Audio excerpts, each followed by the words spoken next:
Over the last couple weeks, we've torn into the broken meta on this new PlayStation port. We've broken down how the AK-47 is now one of my favorite guns, and we called out the day 1 crutch power of the level 14 FAMAS.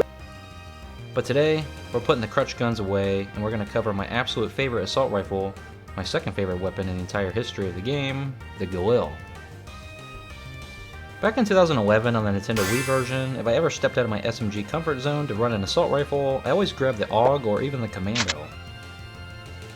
I don't even remember touching the Galil until I migrated to the Xbox 360 version a year later, but once I picked it up, I never looked back.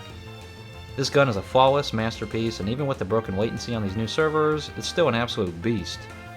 Let's break down the actual performance data of why this weapon feels so majestic. The Galil is an incredibly well-balanced gun. It features superb recoil control, a heavy damage output that melts enemies in just 3 to 4 bullets, depending on your range, and what I consider to be a completely perfect iron sight. They're wide, they're open, and they give you an unobstructed line of sight on people in the match. Now, it's objectively not the fastest firing assault rifle in the game. The FAMAS and the AUG will outcycle it in pure RPM, but the Galil has perfectly timed, controllable firing speed. As a high mobility rusher who relies on constant movement, the handling mobility on this weapon is top tier. It never feels like heavy or sluggish enough to drag you down for your pacing, and when you slap a suppressor on it, it becomes a ghost on the radar.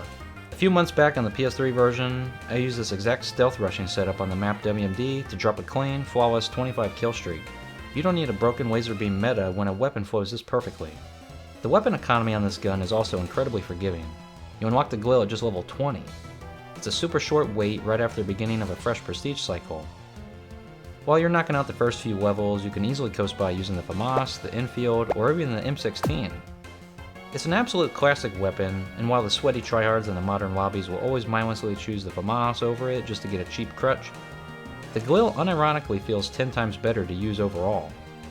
It requires actual skill, it's rewarding with good positioning, and it looks majestic with any camo. Drop a comment down below.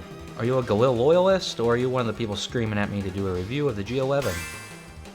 Everyone in the comments keeps telling me to do a video on the space age rifle, so maybe I'll cover that one next time. See ya!